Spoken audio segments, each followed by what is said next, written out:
meta ġejt inti u għamilt Luċija u Samuel, f'daqqa waħda jisu irrealizzaw. Tifhem għax inti meta tidħol fl-iskejjel għalhekk tittot attent għax jisimgħu nies bħalna huma. Jekk tkun tajjeb dak li tagħmel ħajħarsu lejk hekk. U malli ħriġ dik id-diska mbagħad f'daqqa waħda ġiet accepted il-biċċa ta' xogħol. Issa nisma' rep tajjin. U żgur nisma' mela. Fehmx ngħidlek u kulħadd issa jrida li f'daqqa waħda li isma' dejjem smajtu r-rep ta' niftakar nies backtrack jew min jaqbdu miegħi għal f'daqqa waħda issa daw ġew filosofiċi li jisimgħu l-atmosfera Alla jbierek issa u jisimgħu daw ir-rappers li ħadd qatt ma sema' bihom sa f'daqqa waħda underground. Kulħadd issa underground issa hija mela. Fimt?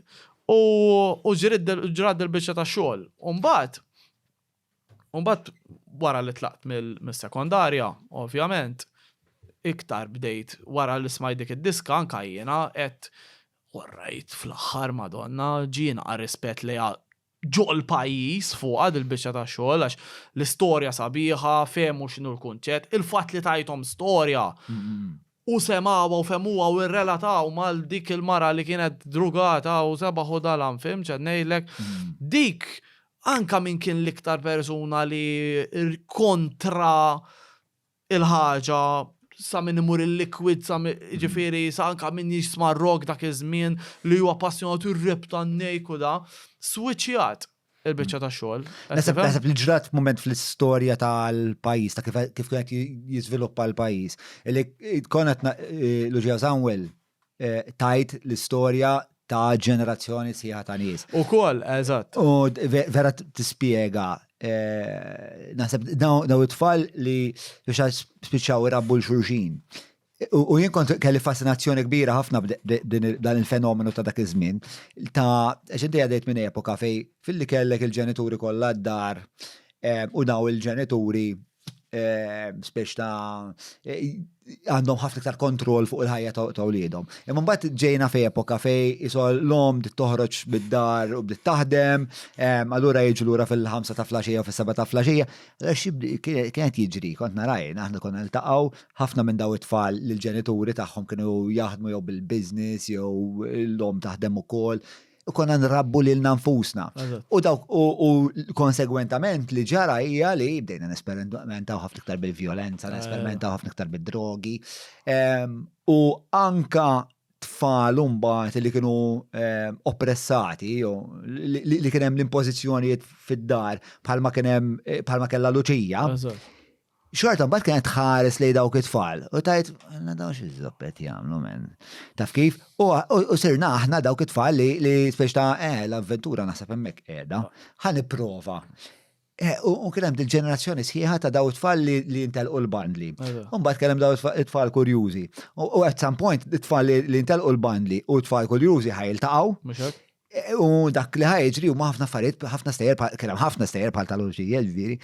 U naħseb li jiena kelli perspettiva unika fiha u kelli l-fakultà li nispjega ħielek bid-deb, bil-lingwa, bata għamilna video, u speċa tipo kollox ħadem f'daqqa kif kellu jaħdem. Dik kienet moment li l-affarijiet minn hekk ġew hekk u f'daqqa waħda orajt ma nbidilx kollox, qed tifhem imma tal-inqas fl-aħħar għamilna shift, qed tifhem anke speċjalment fiż-żgħażagħ, tiftakar kellek ħafna żgħażagħ li jsegwuk issa f'daqqa waħda u qalu aħbex, issa verat joġobni r-rep, qed tifhem x'għed ngħidlek.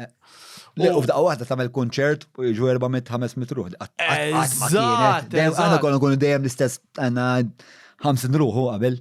U waħda mill-affarijiet li verament mbagħad inspiratni biex nidħol fiha b'dak il-mod.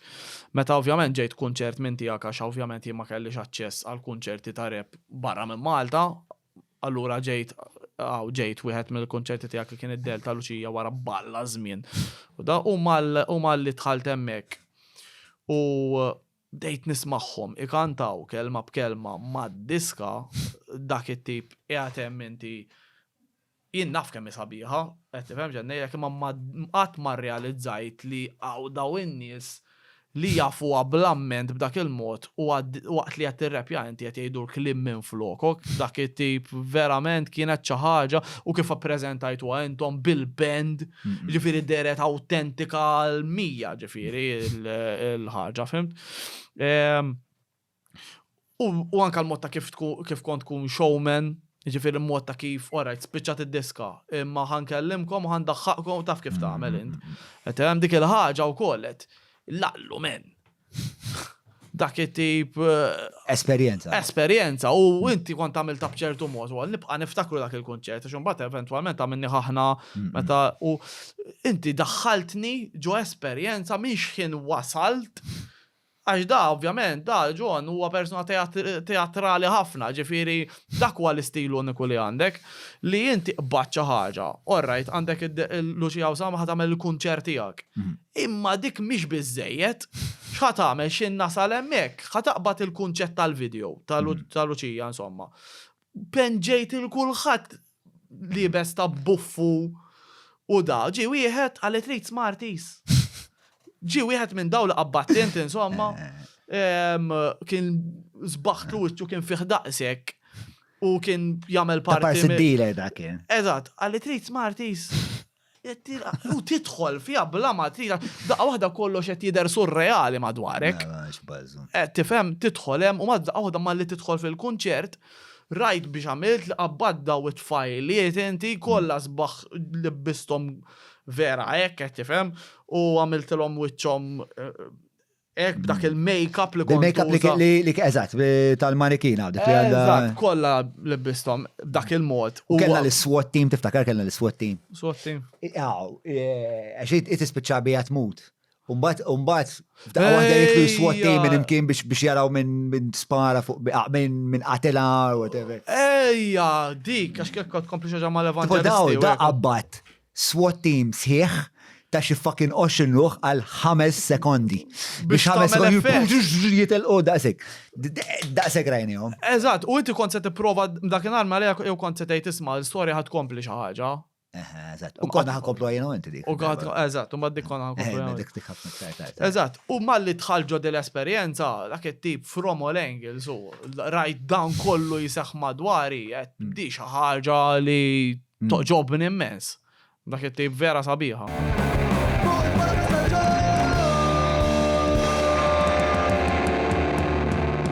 Mela, tlaqna?